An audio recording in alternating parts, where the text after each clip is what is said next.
먼 미국 땅에서 자식들을 잘 키워내고 열심히 사신 여러분들 정말 장하십니다. 안녕하세요. 전원주입니다. 전쟁도 가난도 겪은 우리 세대는 참 눈물겨운 세월을 살았죠. 아메리칸 드림을 이루기까지 여러분들의 세월이야 어떠셨겠습니까? 건강 관련 프로그램에 출연하면서 요즘 제가 깨달은 건요, 양 한 방을 잘 결합하는 게 최고의 건강 관리라는 겁니다. 클레버 케어, 메디케어 어드밴티지 플랜 아세요? 양방과 한방의 좋은 혜택들을 쏙쏙 뽑아서 제공해주는 똘똘한 플랜이더군요. 우리 한인의 건강 문화도 이해하고 실력 있는 한국 의사와 전문의를 척척 연결해 준다니 얼마나 똘똘합니까? 이제 우리도 똘똘한 클레버 케어 플랜으로 150까지만 사십시다.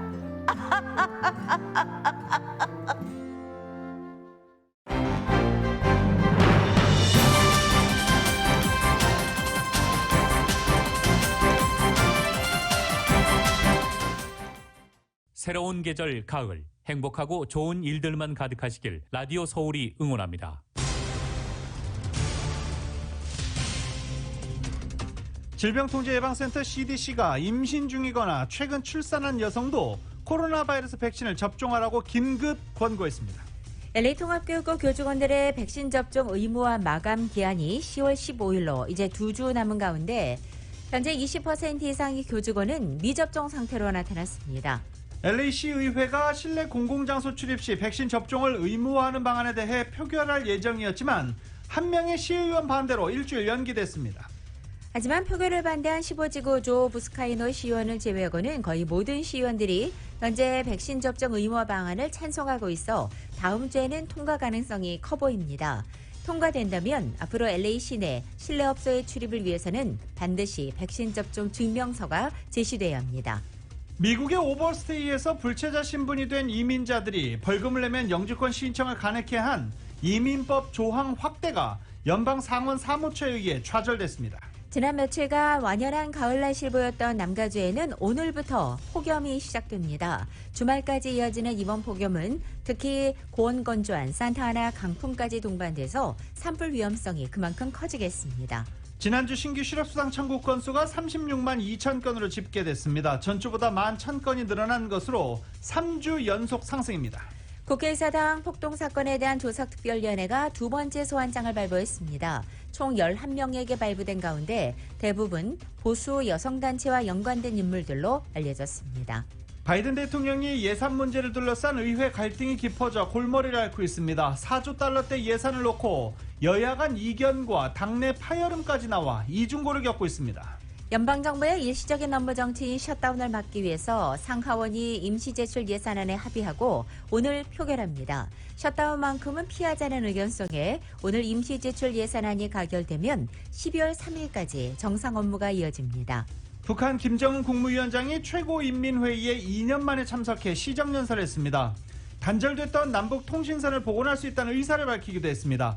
미국의 북한에 대한 적대 정책은 달라진 것이 없다고 날을 세웠습니다. 하지만 성김 대북 특별대표는 미국은 북한과 대화를 하고 논의하는 데 열려있다고 강조했습니다. 미 국무부도 북한의 적대적인 의도가 없으며 조건 없이 만날 준비가 돼 있다고 밝혔습니다.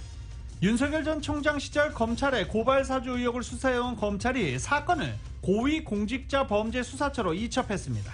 대장동 개발특혜 의혹을 수사하고 있는 검찰이 대규모 압수수색 하루 만에 핵심 인물인 유동규 전 성남도시개발공사 사장 직무대행에게 소환을 통보했습니다. 하와이 킬라우에어 화산이 분출을 시작했습니다. 지질조사국은 화산 경보 경고를 발령하고 항공 위험 수준도 상향 조정했습니다. 한편 스페인령 라팔마 섬에서 화산 폭발로 흘러나온 용암이 대서양에 도착하면서 유독가스 발생 위험이 큰 상황입니다. 에콰도르의 한 교도소 안에서는 재소자들 간의 유혈 충돌이 발생해 최소 116명이나 사망했습니다. 갱당 간의 분쟁으로 알려진 가운데 총과 칼, 수류탄 등이 동원됐습니다. LA 다저스가 샌디에고와의 경기에서 난타전 끝에 11대 9로 재역전승을 거뒀습니다. 샌프란시스코도 애리조나를 1대0으로 꺾어 두 팀 간의 승차는 여전히 2게임 차입니다. LA 엔젤스의 오타니 선수가 올 시즌 투수로는 더 이상 등판하지 않게 됐습니다. 이로써 103년 만에 두 자릿수 승수 또 두 자릿수 홈런에 도전했던 오타니 선수의 대기록은 9승에서 멈추게 됐습니다. 오늘 뉴욕 증시는 상승으로 출발했지만 현재는 혼조세 보이고 있습니다. 원달러 환율은 1184원으로 마감했습니다. 남가주 오늘 맑고 덥습니다. 한인타운 낮 최고 기온 87도로 예상됩니다. 이 시간 주요 뉴스는 미주 취양 30주년을 맞은 아시아나항공, 지난 30년간 함께해 주신 성원에 감사드리며 앞으로도 정성을 다하는 서비스와 쾌적한 최신 항공기로 안전하고 편안하게 모실 것을 약속드립니다. 아시아나항공 제공입니다. 여러분 안녕하십니까? 김윤정입니다. 안녕하십니까? 유지승입니다. 2021년 9월 30일 목요일 라디오 서울 모닝 뉴스 2부입니다. LA 카운티의 코로나 바이러스 신규 확진자 수가 1,436명으로 집계됐습니다. 이 1,000명대에서 계속 오르락 내리락 하고 있는 중입니다. 1,000명 밑으로는 내려갔으면 좋겠는데 잘 내려가지 않네요.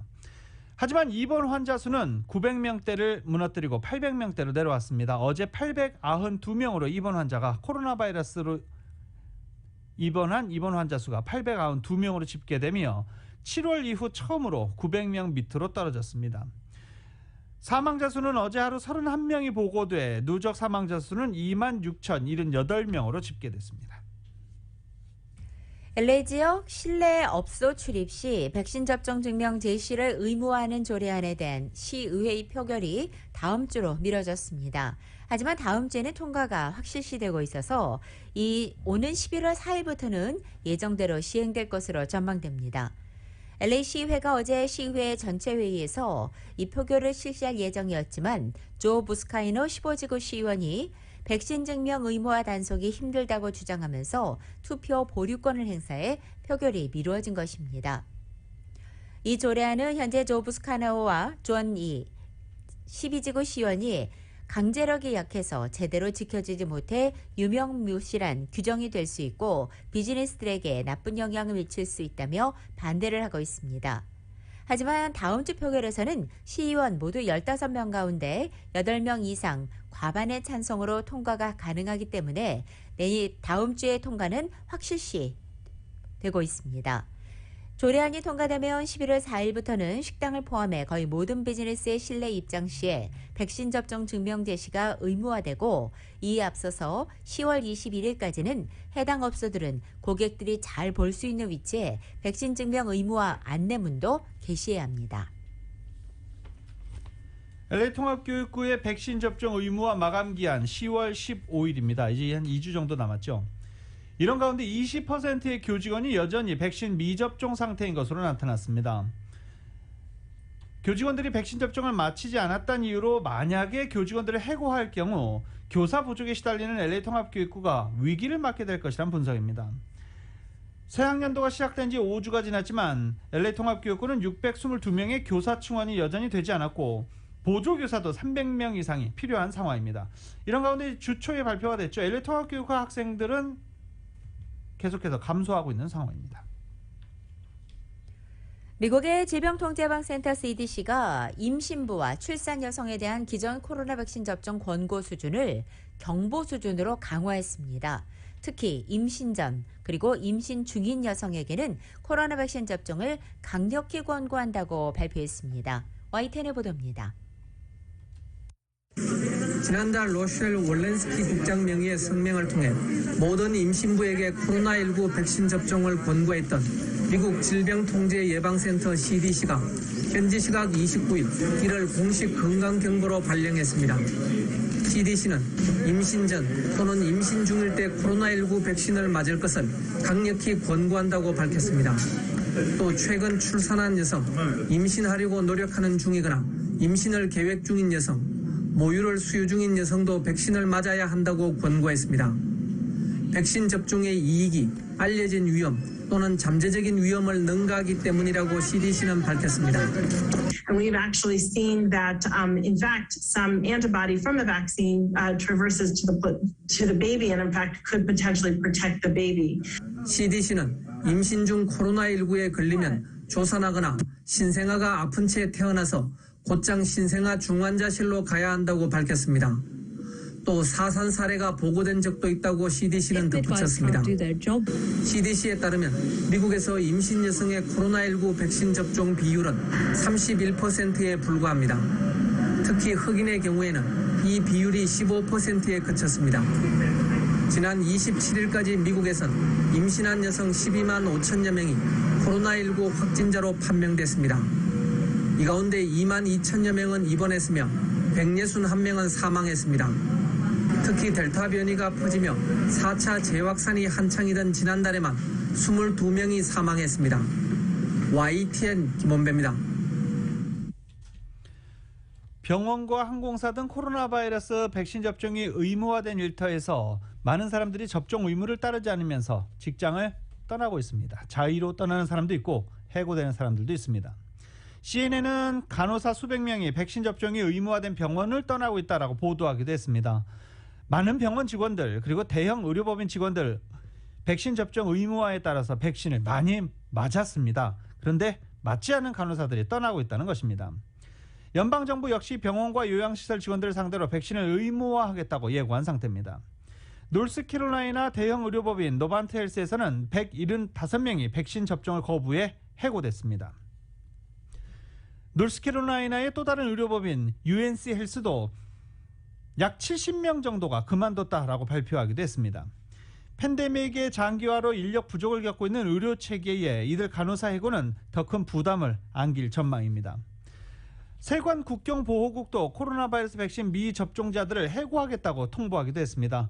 내부 고발이 제기돼 또 논란도 커지고 있습니다. 팍스뉴스에 따르면 짐 조던 공화당 하원 의원은 11월 1일까지 세관 국경보호국이 백신을 맞지 않은 직원을 해고하기로 결정했다는 내부 고발이 있었다라고 밝히기도 했습니다. 제보자는 이미 대부분의 직원들이 접종을 하지 않으면 일자리를 잃게 된다는 공식 통지를 받았다고 전하기도 했습니다. 코로나 시대에 피폐해지기 쉬운 한인들의 정신 건강을 돌보기 위해서 오늘 무료 웨비나가 개최됩니다. 이은 기자가 관련 소식 전해드립니다. 유스타 파운데이션이 30일 저녁 7시부터 1시간 반 동안 정신건강 무료 웨비나를 개최합니다. 팬데믹 사태가 2년간 이어지며 코비드 블루로 인한 정신적 건강이 위협을 받고 있는 상황에 정신건강을 지키는 방법을 배우자는 것이 배경으로 아태 정신상담 및 치료센터와 손잡고 100세 시대를 맞이해 건강히 오래 사는 법이라는 주제로 무료 웨비나를 개최합니다.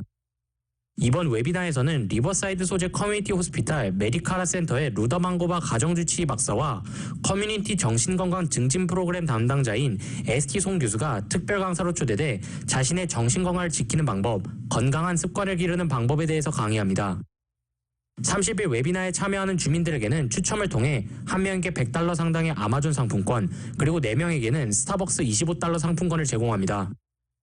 박상균 유스타 파운데이션 대표는 팬데믹으로 인해 그동안 중단되었던 세미나는 이번에 온라인 웨비나부터 시작해 LA 한인타운과 리버사이드 카운티 한인 커뮤니티 등 다양한 곳을 찾아가는 오프라인 세미나도 곧 재개할 것이라고 밝혔습니다. 이번 정신건강 웨비나 참여를 원하는 주민들은 줌 아이디 951-233-8874를 이용하면 됩니다. 자세한 사항은 213-435-6622로 연락하면 됩니다.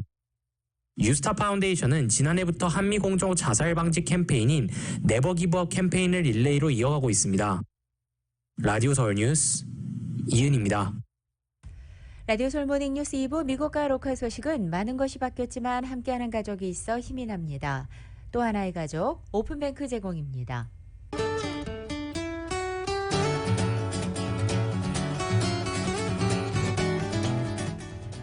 9월 30일 목요일 남가주의 날씨입니다. 남가주에는 오늘부터 주말까지 불볕더위 이어집니다. 오늘 낮 최고 기온은 어제보다 10도 이상이나 높아지겠고 금요일인 내일도 4, 5도가량 더 오르겠습니다. 일요일인 주말까지 남가주 대부분 지역의 낮 최고 기온은 90도에서 100도를 웃돌겠고 한낮에는 강한 햇살까지 내리쬐면서 고온 건조한 날씨 이어지겠습니다. 또 이번 더위는 다소 강한 산타아나 바람까지 동반되기 때문에 산불 예방에 특별히 신경을 쓰셔야겠습니다. 다음 주 월요일부터는 더위 기세가 꺾이고 부분적으로 구름도 지나겠습니다. LA 한인타운의 오늘 낮 최고 기온 87도, 밤 최저 기온은 60도 예상됩니다. 오렌지 카운티 지역은 93도, 60도, 밸리와 일랜드 엠파이어 지역은 100도, 61도, 해안 지역은 76도, 60도 되겠습니다. 한국 오늘 전국이 대체로 맑겠고 서울의 오늘 아침 최저 기온은 63도, 낮 최고 기온은 80도 예상됩니다.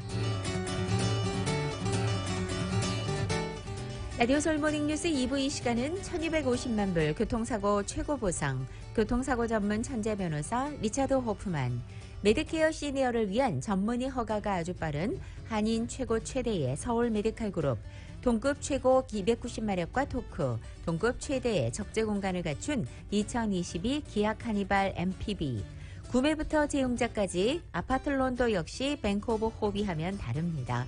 희망을 설계하는 전문가들의 은행 뱅크 오브 홉, 울세라 4세대 썰맞이 MRT로 수술 없이 티나지 않는 아름다움을 추구하는 미라클 클리닉 공동 제공입니다.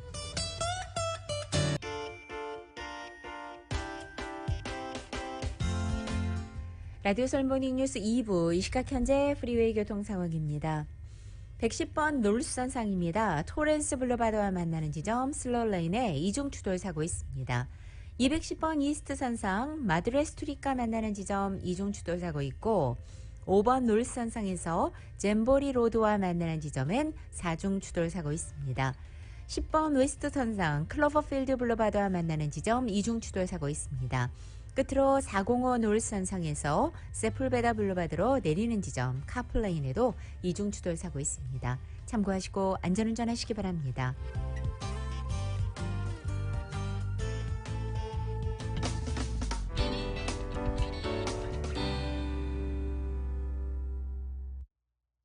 라디오 서울 모닝뉴스 함께하고 계십니다.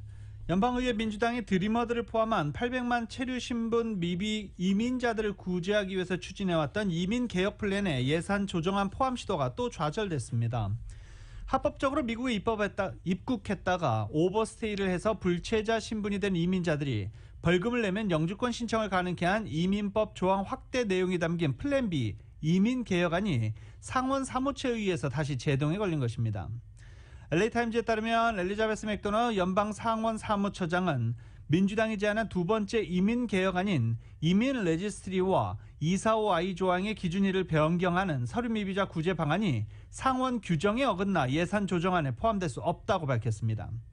맥도너 사무처장은 이번에도 민주당이 포함시키려는 이민개혁 조항들이 매우 광범위하고 새로운 이민정책이라고 규정하면서 이민정책의 일대 변화를 추구하는 내용이어서 상원 예산 규정을 훨씬 초과하는 사안이기 때문에 예산 조정안에 포함되는 것이 규정 위반이라는 해석을 내놨습니다. 민주당이 내놓은 법안은 1972년 1월 1일 이전에 미국에 도착해 미국에서 살아온 불체 신분자가 영주권 신청을 통해 구제받을 수 있는 자격이 주어지는 그런 내용이었습니다. 이런 가운데 뉴욕타임즈가 허리케인 아이다로 큰 피해를 입은 한 한인 이민자의 사연을 집중 조명했습니다. 뉴욕타임즈는 지난 28일 뉴욕 주정부가 체류 신분 문제로 연방정부의 지원금을 받지 못하고 있는 서류 미비 이민자를 대상으로 시행하는 지원금 프로그램을 소개하면서 이번 아이다로 큰 피해를 입은 한인 54살의 김인순 씨의 사연을 자세하게 보도한 것입니다. 김 씨는 아이다가 뉴욕을 강타하던 이달 초 갑작스런 침수 피해로 모든 재산을 잃어버리는 피해를 당했지만 서류 미비라는 이유로 연방정부의 지원금을 받지 못한 상태입니다.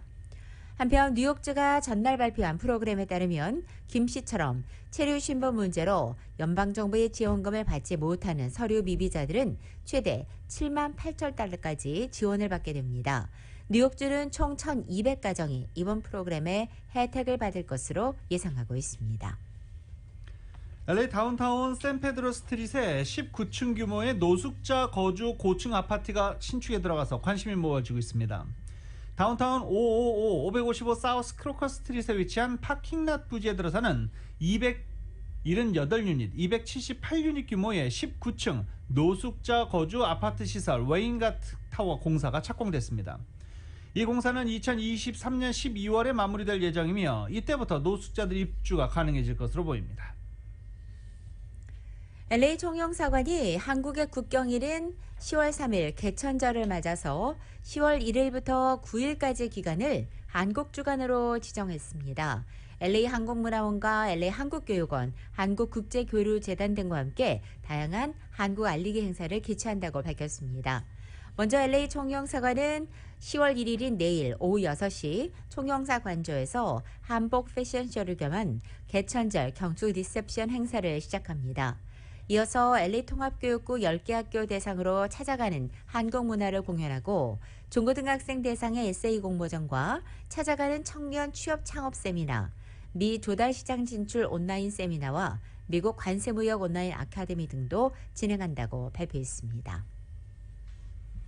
올 1월 별세한 한인 내과 전문의 이형일 박사의 가족이 포모너 컬리지의 100만 달러 장학기금을 쾌척했습니다. 포모너 컬리지 이사이자 졸업생인 고인의 장남 바비 이 씨가 아내 소피아 황 씨와 함께 아버지의 뜻을 기리는 닥터 마틴 형일 리 장학기금을 설립해 100만 달러를 기탁했다고 포모너 컬리지가 밝혔습니다. 포모너 컬리지 측은 닥터 마틴 형일 리 장학기금 설립을 알리면서 자수성가 끝에 아메리칸 드림을 일군 고 이형일 박사와 그의 가족들이 어려움 속에서 학업에 정진하는 후세들에게 귀감이 될 것이라고 밝혔습니다. 이사회 분란 여파로 주말 한글학교 개학이 미뤄지면서 비판을 받아왔던 남가주 한국학원 이사회가 마침내 정상화 수순을 밟기 시작합니다. 이사회와 교장단은 극적으로 합의점을 찾아 공식 동의서를 작성하고 이번 주말부터 한글학교 운영을 시작할 예정입니다. 남가주 한국학원 이사회는 지난 29일 저녁까지 회의를 통해 교장단과 최근에 작성한 동의서를 공식화하고 지연돼 왔던 남가주 한국학원 산하 11개 한글학교의 개학을 10월 2일 이번 주말부터 시행하기로 전면 합의했습니다. 가스 누출 사태로 피해를 입은 주민들에게 18억 달러 보상금을 지급하기로 합의한 이 포트랜드 가스 시설과 관련해서 완전 폐쇄를 주장하는 주민들, 일부 시위자들 다시 나타나고 있습니다. 알리스 캐니언 가스 시설을 완전히 폐쇄해야 한다고 강력하게 포트랜드 주민과 일부 시위자들이 주장하고 있습니다. 어떤 금액으로도 보상될 수 없고 주민들의 입은 피해는 크다며 알리스 캐니언 가스 시설이 운영되는 한 주민들의 트라우마는 계속된다라고 말했습니다. 그리고 캘리포니아 주지사 약속대로 가스 시설 폐쇄를 실행해라라고 강조하기도 했습니다. 가스 컴퍼니는 18억 달러의 합의금을 지급하기로 결정을 했습니다. 지난 27일이었죠. 하지만 가스 컴퍼니 측은 보상금에 합의하는 대신 누출 사태 잘못은 인정하지 않았습니다. 또 합의가 이뤄지기 위해서는 소송을 제기한 원고 3만 6천 명의 97%가 찬성해야 하고 또 이 18억 달러에 대한 배상금 분배 방법에 대해서도 법원의 승인을 추가로 받아야 하는 앞으로 이 18억 달러의 합의금 내기로는 했지만 갈 길은 먼 상황이었습니다. 한편 지난 5월 LA시 의회는 전체 회의에서 포트랜드 알리소 가스 저장 시설을 영구적으로 폐쇄시키는 결의안을 만장일치로 통과시킨 바 있습니다. 당시 이 포트랜드 지역을 관할하는 12지구 존 리시 의원이 발의한 이 결의안에는 게빈 뉴섬 캘리포니아 주지사에게 해당 시설을 완전히 폐쇄하고 시의회 측이 해당 시설의 운영을 제한하거나 점차 해체시키는 방안을 지지한다는 입장을 나타낸 바 있습니다. 오렌지 카운티 체프만 대학교 기숙사에서 여학생을 성폭행하려 시도한 남성이 체포됐습니다. 지난 28일 오렌지 경찰국에 따르면 체프만 대학 재학생을 성폭행하려 한 22살의 남성 달란테 제로미 벨이 체포됐고 용의자는 성폭행을 시도한 혐의로 50만 달러의 보석금을 책정받고 구금된 상태입니다. 한편 용의자는 체프만 대학교 재학생이 아니며 학교와 전혀 연관이 없는 것으로 확인됐습니다. 바이든 대통령이 워싱턴주 연방지법판사의 전 한국 이름은 전형승 판사를 지명할 계획입니다. 백악관은 오늘 14명의 판사 후보를 발표하면서 법원의 다양성 보장이라는 바이든 대통령의 약속을 반영한 것이라고 설명했습니다. 워싱턴 주 법원의 웹사이트와 백악관 설명에 따르면 전 판사는 2018년부터 워싱턴 주 항소법원의 판사로 재직했습니다. 2014년부터 18년까지는 시애틀에 있는 킹카운티 고등법원에서도 근무했습니다. 전 판사는 한국계 이민자 아들로 콜롬비아 대학교에서 영문학 학사 학위를 받은 뒤 코넬 대학교 로스쿨을 졸업했습니다. 코넬 로 리뷰의 편집자를 맡았고 가족 중 법학 학위를 받은 이는 전 판사가 처음이었습니다. 졸업 후 제9연방고법의 재판연구원으로 법률가 경력을 시작했고 결국 연방지법 판사에 지명됐습니다. 많이복지재단을 설립해 주위의 어려운 이웃들을 돕고 있는 박형만 남가주 한국학원 이사장이 올해도 타운의 홈리스를 비롯해서 LA에 소외된 한인과 타인종 이웃들에게 온정의 손길을 베풀었습니다. 정현호 기자가 전해드립니다. 박형만 많이복지재단 대표가 29일 타운 내 노인센터에서 LA에 소외된 이웃 50명에게 생활지원금 5만 달러를 전달하고 이들을 격려했습니다. 이날 지원금을 전달받은 이들은 홈리스와 장애인, 독거노인, 소년, 소녀 가장 등으로 힘들지만 꿋꿋하게 살아가는 한인과 타인종 이웃들입니다. 어려운 이웃을 돕기 위해 박형만 남가주 한국학원 이사장이 설립한 비영리재단 많이복지재단이 LA에서 불우이웃에게 지원금을 전달한 것은 올해로 7번째입니다. 올해에는 지원금 액수를 배로 늘려 50명에게 1인당 $1,000씩의 지원금이 전달됐습니다. 박형만 많이복지재단 대표입니다.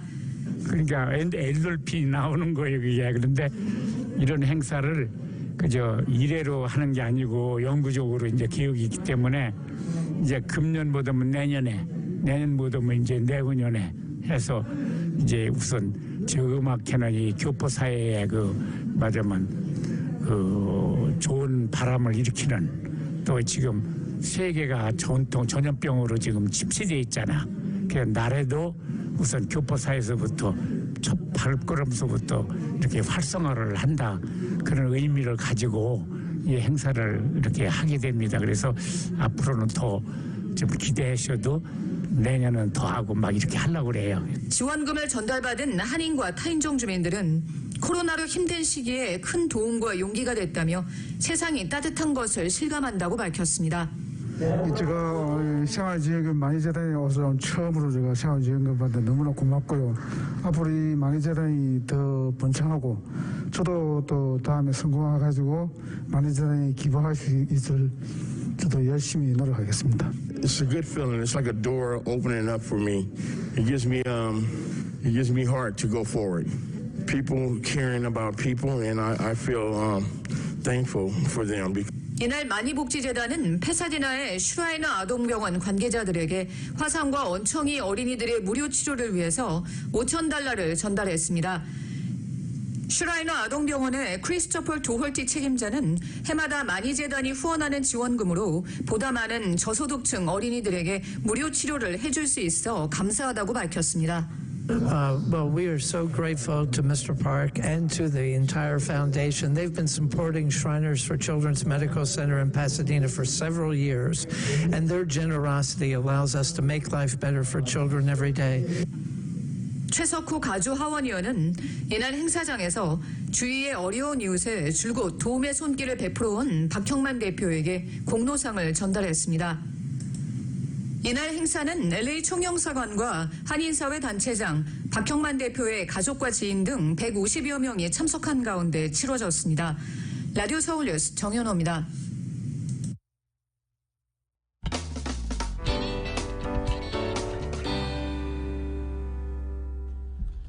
라디오설 모닝뉴스 함께하고 계십니다. 일시적인 업무 정지, 셧다운, 오늘까지 예산안이 통과되지 않으면 연방정부는 셧다운됩니다. 그런데 셧다운을 막기 위한 임시 지출 예산안의 상원 원내대표 척슈머 민주당 상원 원내대표는 임시 지출 예산안에 합의했다며 오늘 표결할 것이라고 밝혔습니다. 표결이 이루어진 뒤에 바로 투표에 들어갈 예정이며 하원의 투표가 끝나면 연방정부는 셧다운을 피해 최소한 12월 3일까지는 업무를 정상적으로 계속할 수 있습니다. 상하원에서 현재 임시지출 예산안이 지지를 받고 있기 때문에 무난히 의회를 통과해 바이든 대통령 서명까지 오늘 하루 다 끝날 것으로 예상이 되고 있습니다. 법안에는 재난지원금 286억 달러, 아프가니스탄 난민지원자금 63억 달러 등이 포함되어 있습니다. 만약 이 임시지출 예산안이 오늘까지 처리되지 않으면 바이든 행정부 출범 이후 처음으로 셧다운 사태에 처할 수 있게 됩니다. 연방준비제도의 고위 인사들이 어제 기준금리 인상까지는 한참 남았다며 시장을 안심시키는 데 주력했습니다. 연준의 3인자인 존 윌리엄스 뉴욕 연방준비은행 총재는 어제 뉴욕시 경제클럽 화상연설을 통해 미국의 높은 인플레이션이 내년까지 대부분 사라질 것으로 예측하면서 금리 인상을 서두를 필요가 없음을 시사했다고 마켓워치가 전했습니다. 윌리엄스 총재는 금리 인상을 위한 두 가지 전제 조건인 평균 2%의 물가 상승률과 최대 고용 달성 가운데 물가 상승률 목표는 이미 상당히 충족됐다고 평가하면서도 고용 목표를 달성하기까지 갈 길이 멀다고 말했습니다. 코로나 대유행이 미국 경제에 미치는 부정적인 효과도 아직 완전히 사라지지 않았다고 경고했습니다. 또 물가 급등 우려에 대해서는 노동력의 부족과 공급망 문제를 배경으로 거론하며 이 같은 조정 과정이 끝나는데 1년 또는 약간 더 걸릴 수 있다고 전망했습니다. 지난주 신규 실업수당 청구 건수가 36만 2천 건으로 집계됐다고 노동부가 발표했습니다. 전주보다 11,000건이 늘어서 3주 연속 증가세입니다. 이번에 증가 요인, 이번에도 역시 캘리포니아주가 빠지지 않네요. 캘리포니아주의 신청 건수가 전주보다 18,000건이 늘어나 전반적인 증가세를 견인한 것으로 분석되고 있습니다. 또 노동시간 여건은 여전히 나쁘고 고용 회복도 둔화하고 있다라고 분석됐습니다. 미국과 유럽연합이 글로벌 기술을 비롯한 무역 이슈에 대한 해결책을 모색하기 위해서 협력을 본격화하고 나섰습니다. 양측은 어제 피츠버그에서 제1차 무역기술위원회 TTC를 열어서 10개의 실무그룹을 구성해 협력을 강화하는 내용의 공동성명을 채택했습니다. 이 TTC 제1차 무역기술위원회는 조 바이든 대통령의 지난 6월 유럽 방문 당시에 반도체 같은 핵심 부품에 대한 공급망 강화와 무역 분쟁 사전 대비 차원에서 설치하기로 합의된 기구입니다. 사실상 중국을 견제하려는 성격이 강한 것으로 평가됩니다. 미국이 지난 24일 인도 태평양 지역 국가의 쿼드 첫 대면 정상회의를 열어서 기술을 고리로 한 협력을 강화하기로 한 데 이어서 대중 포위망을 유럽으로까지 확대하는 양상입니다. 이번 회의에서는 잠재적으로 적대적인 외국인 투자와 수출 통제 심사, 또 인공지능을 비롯한 반도체 공급망 보안 확보 같은 다양한 경제 분야 협력 방안이 제시됐습니다.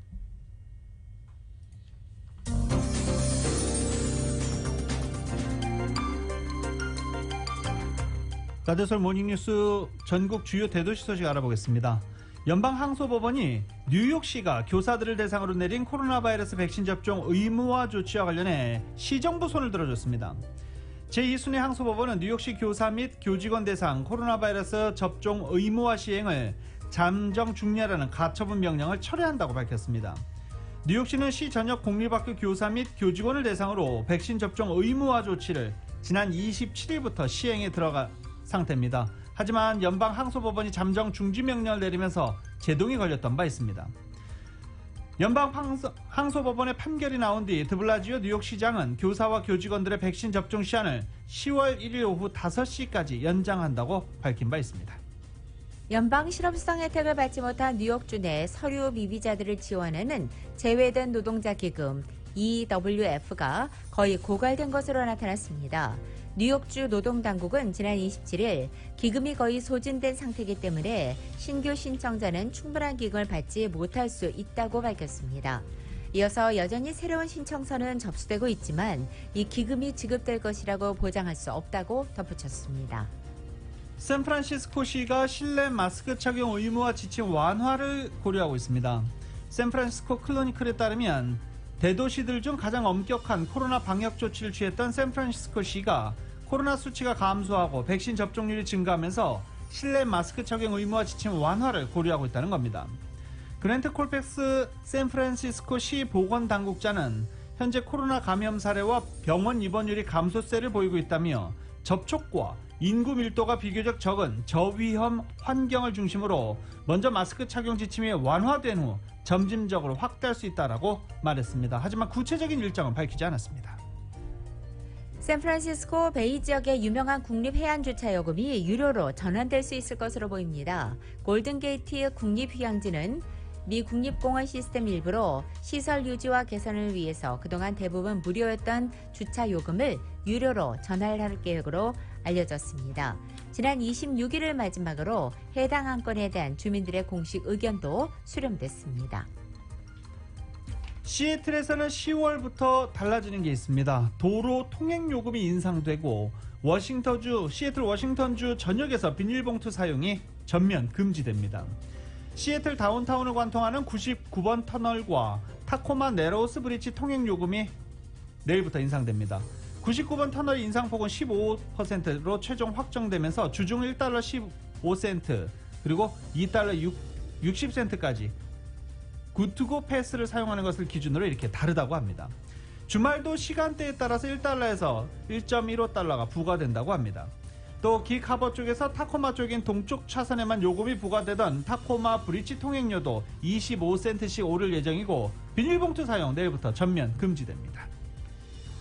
워싱턴 대학 UW의 학생과 교직원들이 팬데믹 이후 18개월 만에 캠퍼스로 돌아와 활기를 띠고 있는 가운데 사운드 트렌즈 경천철의 대학 구역이 즉 UD역이 이번 주말에 개통됩니다. 이웃인 리조벨트역과 놀스게이트역과 함께 10월 2일 오전에 개통되는 UD역은 5년 전에 개통된 UW역 허스키 구장에서 이어지는 놀스게이트 노선의 첫 번째 역입니다.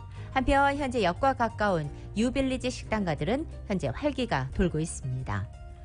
세계에서 가장 활성화한 활화산 중 하나인 킬라우에어 화산이 분출을 시작했습니다. 어제 오후 3시 20분 빅아일랜드 킬라우에어 화산의 분출이 관측됐다고 지질조사국은 밝히고 화산 작용에 따른 가스가 구름처럼 피어오르는 장면, 관측 카메라에 포착된 장면을 공개하기도 했습니다. 이에 따라 지질조사국은 화산 경보 단계를 주의에서 경고로, 항공 위험 수준도 주황에서 적색으로 상향 조정했습니다. 조정된 경보 단계는 위험한 화산 분출이 임박했거나 진행 중일 때 해당됩니다. 이번 분출의 범위는 하와이 화산 국립공원 안쪽으로 인근 주민들에게는 당장 위협이 되지 않을 것으로 파악됐습니다. 이상 전국 주요 대도시 소식 알아봤습니다.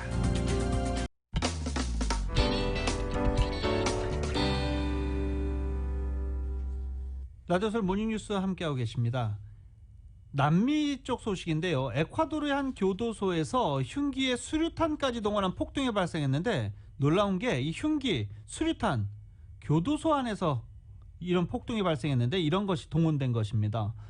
지금까지 116명이 숨지고 80명이 다친 것으로 일단은 보고되고 있습니다. 또 참수된 시신들도 발견돼 당시 상황이 얼마나 심각했는지 짐작하게 하고 있습니다. YTN입니다. 현지 시간 28일 오전 에콰도르 서부 과야킬의 한 교도소에서 총격과 함께 폭동이 시작됐습니다. 재소자끼리 총칼을 휘두르고 수류탄까지 터뜨려 100명 넘게 숨지고 80명이 다쳤습니다. 몇몇 시신은 참수된 채 발견됐습니다. 폭동은 현장에 투입된 군경에 의해 5시간 만에 진압됐습니다. 당국은 국제 마약 카르텔과 연계된 조직 폭력배 간의 싸움이었다고 밝혔습니다. 세계 최대 코카인 생산국으로 꼽히는 콜롬비아와 페루 사이에 끼어있는 에콰도르는 남미에서 북미나 유럽으로 마약을 보내는 주요 수송 통로입니다. 에콰도르의 교도소 폭동은 이번이 처음이 아닙니다. 최악의 유혈 폭동이 발생한 이 교도소만 해도 지난 7월 재소자 간 폭동으로 22명이 숨진 바 있습니다. 지난 2월엔 다른 교도소 4곳에서도 동시다발적 폭동이 일어나 79명이 숨졌습니다. 기에르모 라소 대통령은 지난 7월에 이어 두 번째로 교정시설에 대한 비상사태를 선포했습니다. 또 교도소가 범죄 조직의 권력 다툼 장소로 변질되고 있다며 교도소에 대한 통제권을 찾고 폭력 사태가 다른 교도소로 번지는 걸 막겠다고 밝혔습니다. YTN 이여진입니다. 스페인령 카나리아 제도의 라팔마 섬에서 화산 폭발로 분출한 용암이 대서양에 다다랐습니다. 바다와 만난 용암은 바위로 변하면서 새로운 땅을 만들고 있습니다. YTN의 보도입니다. 선홍색 용암 강물이 절벽을 넘어 대서양으로 흘러듭니다. 뜨거운 용암이 바닷물에 닿으면서 엄청난 증기와 가스를 뿜어냅니다. 용암이 바다와 만난 곳에는 바위가 만들어지며 새로운 땅이 생겼습니다. 9월 19일 화산 폭발로 분출하기 시작한 용암은 화산으로부터 6km가 넘는 거리를 흘러내려 이곳에 도착했습니다. 능선을 따라 내려오는 길에 집과 농장 등 600여 개의 건물을 집어삼켰습니다. 해안에 접근하면서 지형이 평평해짐에 따라 용암의 흐름이 느려지고 넓어지면서 마을과 농장에 더 많은 피해를 입혔습니다. 스페인은 라팔마를 재해지역으로 분류해 이 섬에 재정적인 지원을 시작했습니다. 약 8만 5천 명의 사람들이 살고 있는 라팔마는 북서아프리카에 있는 카나리아 제도의 화산으로 길이가 약 35km입니다. 전문가들은 화산 폭발이 얼마나 지속될지 예측하기 불가능하다고 말하고 있습니다. 카나리아 제도에서의 이전 폭발은 몇 주, 심지어 몇 달 동안 지속됐습니다. 라팔마 섬의 용암 분출은 당분간 지속될 것으로 보여 새로운 바위 땅들이 계속 생길 것으로 보입니다. YTN 김준호입니다.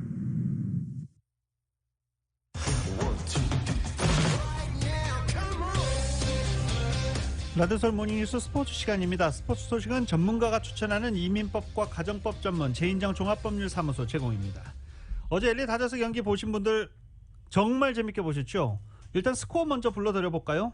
1회부터 스코어입니다. 4대0, 4대1, 5대1, 5대3, 5대5, 그리고 역전을 당했죠. 5대6, 5대9, 그리고 7회에 1점, 8회에 무려 5점을 뽑아내면서 결국 11대9로 다저스가 재역전승을 거뒀습니다. 어제 다저스와 샌디에고 파드레스 간의 이 경기는 이렇게 난타전이었습니다. 그리고 어제 9대9 동점을 만드는 홈런을 친 선수는 그렇게 부진한, 그리고 얼마 전 부상자명에서 돌아온 코디 벨린저였습니다. 많은 사람들이 대타로 나선 코디 벨린저에게 동점 홈런을 터뜨리자 크게 박수를 쳐주는 장면 상당히 인상적이었습니다. 다저스 어저께 이렇게 난타전 끝에 승리를 거두면서 11대9로 승리를 거뒀습니다. 그리고 샌프란시스코 자이언츠 경기 결과를 보니 역시 샌프란시스코도 또 이겼습니다. 어제 샌프란시스코 자이언츠는 애리조나 다이몬드백스와의 경기에서 1대0으로 7회에 뽑아낸 한 점 끝까지 잘 지키면서 1대0으로 승리를 거뒀습니다. 104승 54패 샌프란시스코 내셔널리그 서부조 1위, 그리고 내셔널리그 서부조 2위는 102승 56패 LA 다저스입니다. 두 게임 차 좁혀지지 않네요. 샌프란시스코 자이언츠는 지금 5연승 중이고요. LA 다저스는 3연승 중입니다. 지금 매직 넘버가 어떻게 되는지, 계속 이렇게 양 팀이 승리를 이어갈 경우 언제까지 결정을 돼야 될까요? 2경기를 더 해야 됩니다. 앞으로 두 팀 남은 경기는 딱 4경기를 남겨놓고 있는 상황입니다. 일본인 야구 천재 오타니 쇼헤이 LA 엔젤스 선수가 도전했던 메이저리그 단일 시즌 2자릿수 승리와 홈런은 미완으로 남겨두게 됐습니다. 투타 겸업을 하고 있는 오타니 선수가 올 시즌의 투수 일정을 마감했기 때문입니다. 조 매덤 에인젤스 감독이 어제 화상 인터뷰를 통해서 오타니 선수가 올 시즌 더는 투수로 등판하지 않으며 남은 경기에서는 타자에 전념한다라고 말했습니다. 하지만 아직 오타니 쇼는 끝나지 않았다는 평가입니다. 오타니는 홈런 경쟁에서 캔사스 로열스의 살바도르 페레스와 또 토론토 블루제이스의 블라디미르 게레로 주니어 선수에게는 조금 밀렸지만 추격할 기회는 남아있기 때문입니다. 오타니는 아메리칸 리그 정규 시즌 MVP 후보이기도 합니다. 동부조 잠깐 보겠습니다. 이 메이저리그가 정규 시즌 거의 끝나가고 있기 때문에 동부조 상황을 보면 와일드카드 경기 아주 와일드카드 순위가 치열하죠. 어제 시애틀 메리너스가 오클랜드를 4대2로 물리치면서 4연승을 달렸습니다. 그러면서 동부조 와일드카드 순위 3위로 올라서고 있고요. 그리고 한 경기 한 경기 매우 중요한 토론토 블루제이스도 어제 뉴욕 양키즈에게 6대5로 승리를 거두면서 와일드카드 순위 4위를 잘 유지를 하고 있습니다. 어제 보우비셋, 토론토의 보우비셋 선수가 홈런 2개를 쏘아 올리면서 팀 승리를 이끌었죠. 게리코를 내세웠던 뉴욕 양키즈로서는 패하게 된 것입니다. 이렇게 되면서 아메리칸 리그 와일드카드 경기 아직도 결정이 나지 않은 상황입니다. 1위 뉴욕 양키즈, 2위 보스턴 레드삭스, 3위 시애틀 메리너스, 4위 토론토 블루제이스가 한 경기 차 내외에서 접전을 벌이고 있는 중입니다.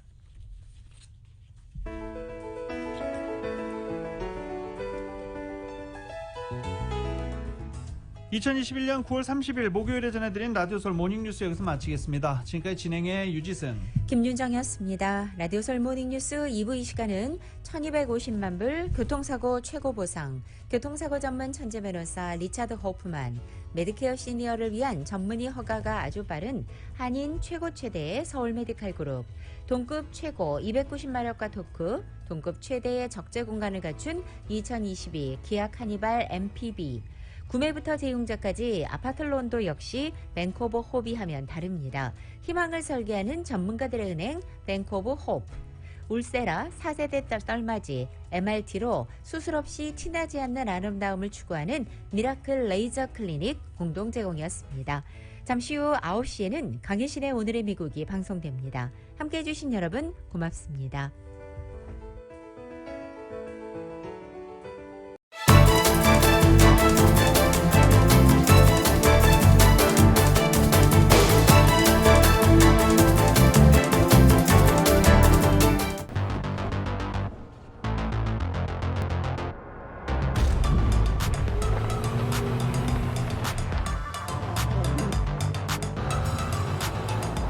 가득 실으세요. 원하는 건 무엇이든 초대형 그림도 거뜬하죠. 언제나 기아 카니발 MPV는 자신있게 말합니다. 당신의 다음 도전은 무엇인가요? 기아 카니발 MPV